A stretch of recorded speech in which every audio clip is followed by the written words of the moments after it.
और यहाँ पे हम देखते हैं कि सपोज़ एक हमने प्रोग्राम बनाया है, ठीक वैसा प्रोग्राम जो कि पहले ही बना चुके हैं, जिसमें कि हमने यूज़र से स्ट्रिंग इनपुट कराई है और स्ट्रिंग को हमने प्रिंट कराया है।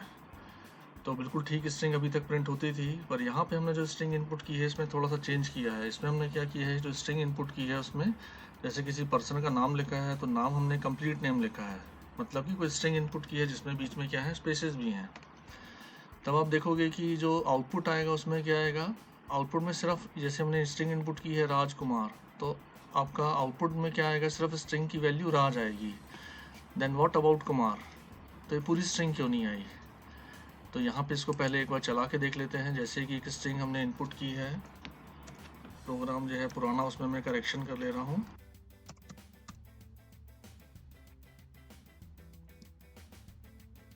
तो एक स्ट्रिंग हमने डिक्लेयर की है जिसका साइज 20 है। एंटर नेम, एक नेम इनपुट किया यूजर ने, हर हमने उस नेम की वैल्यू प्रिंट की। इसको रन करके देखते हैं।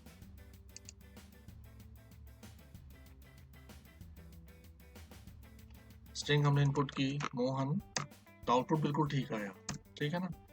और अब हम इस प्रोग्राम को चलाते हैं और हमने स्ट्रिंग दूसरी इनपुट की, सपोज मोहन कुमार। तब देखिए आउटपुट क्या हुआ, अभी भी क्या आया, मोहन ही आया। तो ऐसा क्यों, तो ऐसा एक्चुअली में इस वजह से होता है क्योंकि जब हम किसी स्ट्रिंग को इनपुट करते हैं तो ये प्रॉब्लम जो है किसकी वजह से है, स्कैनएफ की वजह से है। क्योंकि स्कैनएफ जो फंक्शन है वो किसी भी तरह की वैल्यू को इनपुट करने के लिए बना है, पर यहाँ प्रॉब्लम क्या है कि स्कैनएफ में हम स्ट्रिंग तो इनपुट करते हैं पर वो जहाँ पे आपने स्पेस दी वहाँ पे क्या लगा देगा, नल कैरेक्टर। इसलिए nm वेरिएबल जो है, nm is capable to store the length up to 20 characters, और जहाँ पे बीच में स्पेस आएगी वहीं पे वो क्या लग जाएगा, नल कैरेक्टर। और स्ट्रिंग में नल कैरेक्टर लिख लिया, इसलिए प्रिंट फंक्शन जो है वो तो नल कैरेक्टर तक स्ट्रिंग प्रिंट करेगा, जैसे कि हम पहले देख चुके हैं। तो आपका नाम जो होगा वो पूरा प्रिंट नहीं होगा, ठीक है ना। तो इसके लिए क्या किया जा सकता है, मतलब यहाँ प्रॉब्लम जो है वो स्कैनएफ की है, ना कि प्रिंटएफ की। प्रिंटएफ तो ठीक प्रिंट हो रहा है, पर स्कैनएफ फंक्शन जो है वो आपका ठीक तरह से यहाँ वर्क नहीं करेगा। तो इसके लिए यहाँ पे हम स्ट्रिंग के दूसरे फंक्शंस कुछ यूज कर सकते हैं। देखिए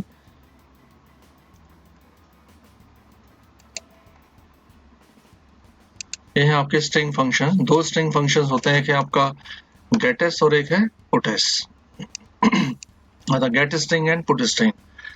तो गेट स्ट्रिंग और पुट स्ट्रिंग फंक्शन जो है ये बेसिकली क्या है, जैसे कि हमने कैरेक्टर आईओ फंक्शन पढ़े थे जिसमें कि गेट कैरेक्टर, पुट कैरेक्टर, गेट ची, गेट ch वगैरह पढ़ा था।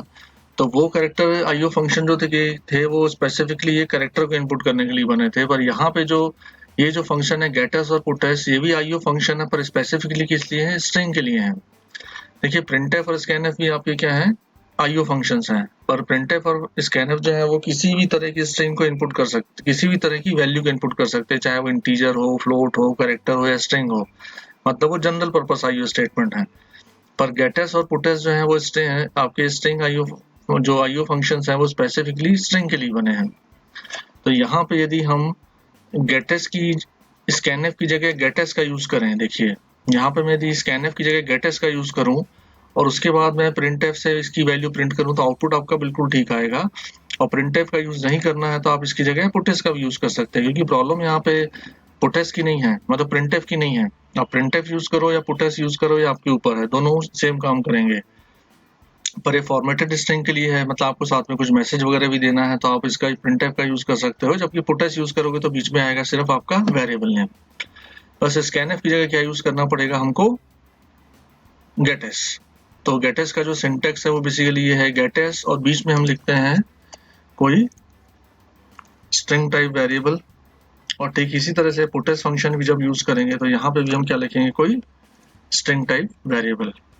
अब इसको हम चला के देखते हैं। देखिए यहाँ पे मैंने सिर्फ स्कैनएफ जो है इसको कमेंट किया और यहाँ पे इनपुट करने के लिए लगा दिया गेट एस, और गेट एस के बाद हमने यहाँ पे हमारा वेरिएबल नेम क्या है, एनएम का यूज किया, तो स्कैनएफ को रिप्लेस कर दिया गेट एस से।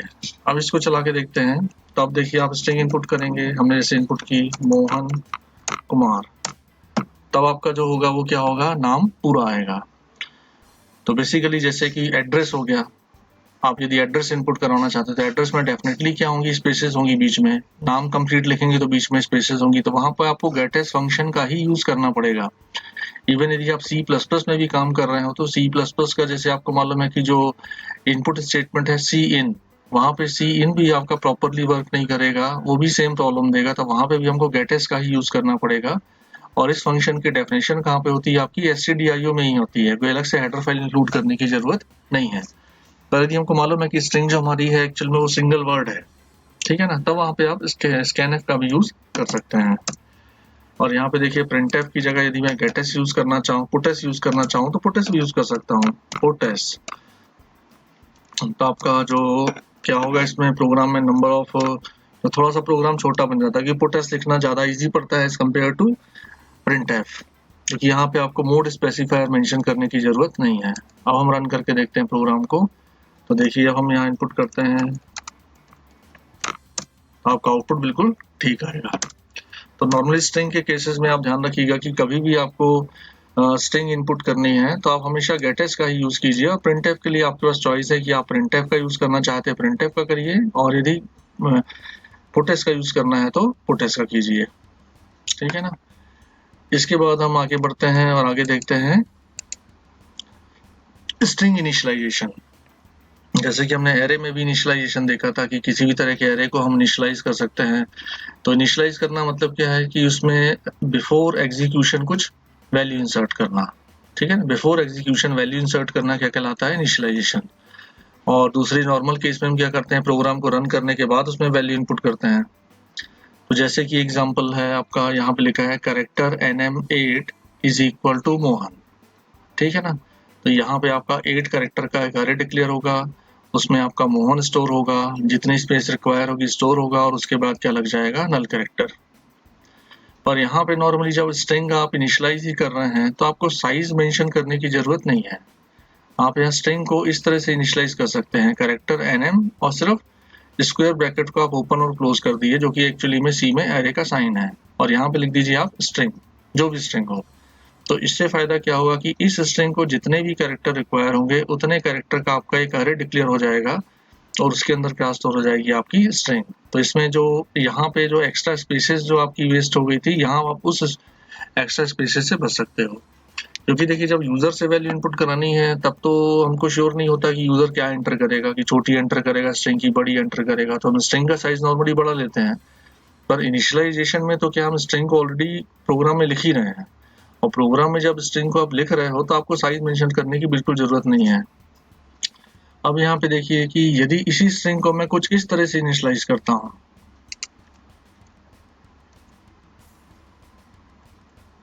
क्योंकि कैरेक्टर जो है वो भी बेसिकली क्या है, एक अरे है ना।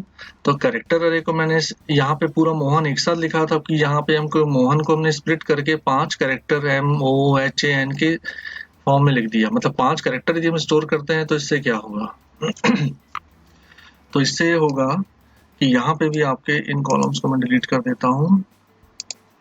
तो यहाँ पे भी होगा कि आपका एक एरे डिक्लेयर होगा, पहले में M आएगा, दूसरे में O आएगा, तीसरे में A आएगा, फिर H आएगा, फिर A आएगा और फिर N आएगा। तो यहाँ पे क्या है, स्ट्रिंग तो आपकी स्टोर हो गई है, पर एक्चुअली में यहाँ पे क्या होगा, इस तरह से इनिशियलाइजेशन करने में आपका जो है वो नल कैरेक्टर नहीं आएगा, और नल कैरेक्टर नहीं आएगा तो ये जो आपका कैरेक्टर अरे है वो एक स्ट्रिंग की तरह बिहेव नहीं करेगा। मतलब आप इसको जब प्रिंट कराएंगे, स्ट्रिंग से रिलेटेड प्रोग्राम चलेंगे, तब आपके वो प्रोग्राम वहां पे नहीं चल पाएंगे। आप इंडिविजुअली nm0 nm8 और 1 2 3 4 की वैल्यू एक्सेस कर सकते हैं, और उस स्ट्रिंग की तरह बिहेव नहीं करेगा, क्योंकि स्ट्रिंग का जो है वो एक नेचर है कि स्ट्रिंग के जो टर्मिनेशन है, लास्ट कैरेक्टर हमेशा क्या होना चाहिए, नल कैरेक्टर, ठीक है ना। तो इस चीज का ध्यान रखिए। तो स्ट्रिंग इनिशियलाइजेशन करने की बेस्ट मेथड जो है वो सेंटर में है, ये लिखी हुई है कि आप एरे की इनिशियलाइज कीजिए, स्ट्रिंग का साइज लिखिए, स्ट्रिंग में आप स्ट्रिंग लिखिए, तो यहाँ पे आपका एक एरे डिक्लेयर हो जाएगा जिसकी वैल्यू को आप प्रोग्राम में प्रिंट करवा के देख सकते हैं। तो इसको मैं प्रोग्राम में यहाँ इनिशियलाइज करके दिखाता हूँ आपको। जैसे कि स्ट्रिंग है, यहाँ में हमने लिखा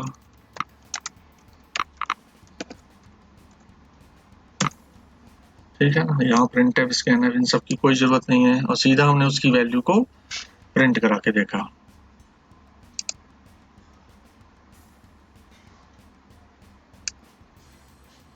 ठीक है ना। ये अब इसको रन करके देखते हैं, तो देखिए आपका आउटपुट क्या आ गया, सीधा मोहन कुमार। तो जो भी स्ट्रिंग होगी, जैसी भी स्ट्रिंग होगी, उसको आप यहाँ पे प्रिंट करवा के देख सकते हैं। अब देखिए यहाँ पे स्ट्रिंग से रिलेटेड कुछ प्रोग्राम मैंने करने के लिए दिए थे लास्ट टाइम, अभी मैं उसी प्रोग्राम को दिखा रहा हूँ कि write a program to accept any string and convert in lower case, upper case, proper case, इस तरह से किसी केस में कन्वर्ट करना। उसके बाद है write a program to accept two string and merge into another string. और इसके अलावा ये अच्छा प्रोग्राम है कि write a program to accept one sentence and calculate the total number of characters in word. और ये एक अच्छा प्रोग्राम है, write a program to check entered string is palindrome और not without using library function. तो इसमें से आपको मैं ये वाला प्रोग्राम अभी करके बता देता हूँ, ये वाला, ठीक है ना। क्योंकि हमने लास्ट टाइम हमने देखा था कि एक किसी कैरेक्टर को अपर केस में कैसे कन्वर्ट करते हैं। तो कैरेक्टर को अपर केस में कन्वर्ट करने के लिए क्या करते हैं, हम कैरेक्टर को चेक करते हैं कि वो कैरेक्टर ऑलरेडी किस केस में है। यदि वो स्मॉल में है तो उसको अपर में कन्वर्ट कर सकते हैं। और चेक करने के लिए या तो हम यूज कर सकते हैं उसके ASCII कोड के बेस पे भी चेक कर सकते हैं, या इज अपर और इज लोअर फंक्शन के थ्रू भी हम इसको चेक कर सकते हैं। तो जैसी चाहे मेथड आप यूज कर सकते हैं। तो मैं फंक्शन के थ्रू करके आपको बताता हूँ, या एक काम करते हैं बिना फंक्शंस के इसको करते हैं। तो हम एक स्ट्रिंग इनपुट करेंगे जिसकी पूरी स्ट्रिंग को वो किस में कन्वर्ट कर देगा, अपर केस में, जितने भी उसमें अल्फाबेट है। और यदि उसमें कोई अल्फाबेट आपका नहीं है, कोई अदर कैरेक्टर है, तो उस कैरेक्टर को वो एज इट इज रहने देगा।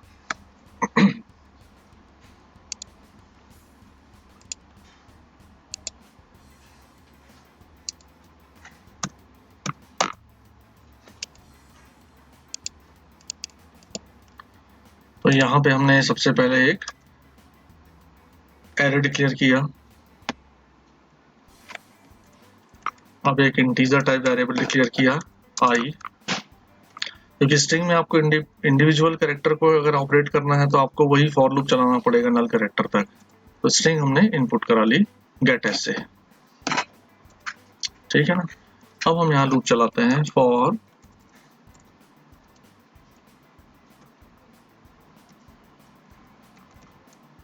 I is equal to 0 nm I is not equal to null and I plus plus। तो एक एक कैरेक्टर निकल के आएगा नल कैरेक्टर तक। अब हम यहाँ पे देखिए चेक लगाते हैं, इफ पहला कैरेक्टर होगा nmi में आएगा, nmi is greater than or equal to, है ना, हमको स्ट्रिंग को अपर केस में कन्वर्ट करना। तो हम चेक करेंगे कि वो लोअर है कि नहीं है, and nm I is less than small z। यदि वो कैरेक्टर स्मॉल ए और कैपिटल Z के बीच में है, तब हम क्या करेंगे, nm I is equal to nm I plus 32, क्योंकि 32 ऐड करने से क्या होगा, उसका जो ASCII कोड बढ़ जाएगा, सॉरी माइनस करना पड़ेगा यहाँ पे, है ना, -32, क्योंकि स्मॉल लेटर का ASCII कोड ज्यादा होता है और 32 माइनस करेंगे तो ASCII कोड क्या होगा, उतना कम हो जाएगा। तो सिर्फ उन्हीं कैरेक्टर को, यदि वो कैरेक्टर आपका स्मॉल ए और स्मॉल जेड की रेंज के बीच में आता है, तो हम उसके ASCII कोड को 32 माइनस कर देंगे, अदरवाइज हम कोई चेंज नहीं करेंगे। तो पूरा लूप चलेगा, हर बार हर कैरेक्टर में चेक करता जाएगा, और लूप से बाहर आने के बाद हम nm को प्रिंट करा देंगे यूजिंग पुटैश। तो चला के देखते हैं सेव करके। यहाँ पे कुछ एरर शो कर रहा है, ये है nmi सेमीकोलन।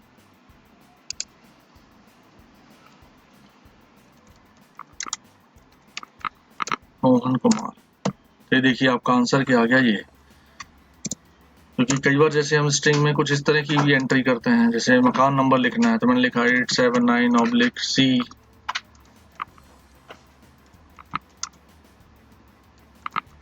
मदन महल।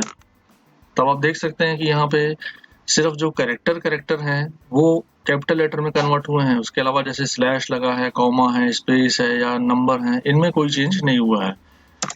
क्यों ऐसा इसलिए है क्योंकि ये कंडीशन जो है, तो nmi से पहला कैरेक्टर निकलेगा, because when i is equal to 0 then nmi is equal to first character. Check करेगा कि first character is greater or equal to small a and less or equal to small z, then and decrease the ASCII value of that character -32।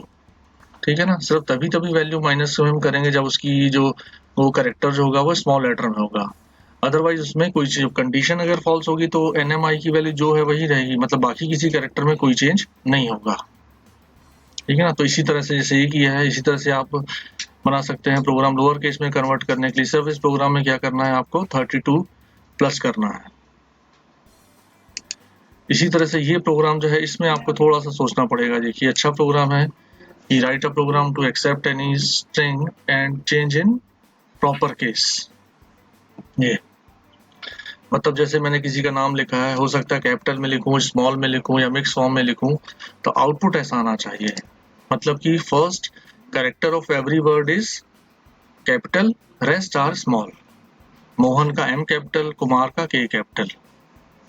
और इसके अलावा ये एक programme है, भी अच्छा प्रोग्राम है, सिंपल भी है कि write a program to accept an string and convert in toggle case. Toggle case मतलब कि यूजर ने जैसी भी स्ट्रिंग इनपुट की है उसके वो अपोजिट हो जाए, मतलब कि जो कैरेक्टर कैपिटल में है वो स्मॉल हो जाए और जो कैरेक्टर स्मॉल में है वो कैपिटल हो जाए। जैसे ये मोहन लिखा है तो M कैपिटल था तो M स्मॉल हो गया, बाकी 3 स्मॉल में थे तो ये आपके तीनों कैपिटल में हो गए, तो ये प्रोग्राम इजीली बन जाएगा। इस प्रोग्राम में आपको थोड़ा सा लॉजिक लगाना पड़ेगा ये वाले में।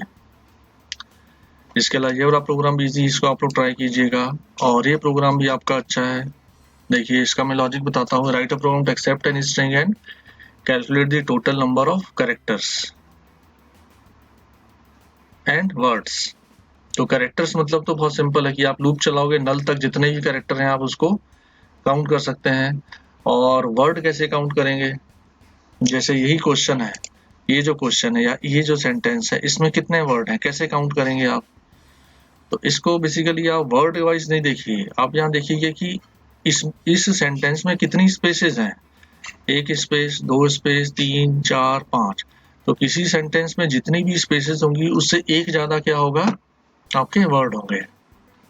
ठीक है ना, जैसे यहाँ लिखा है आपका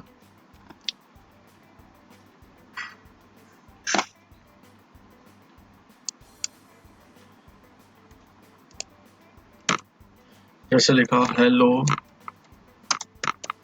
हाउ आर यू, कितनी स्पेस है इनके बीच में, 1 2 3, और वर्ड कितने हो गए, 1 2 3 4। तो आपको सिर्फ ढूंढना है कि कहाँ कहाँ स्पेसेस आई हैं, जितनी स्पेसेस आई हैं उतने आपके क्या होंगे, उससे एक ज्यादा क्या होंगे यहाँ पे वर्ड्स होंगे। तो ये वाला प्रोग्राम कर सकते हैं।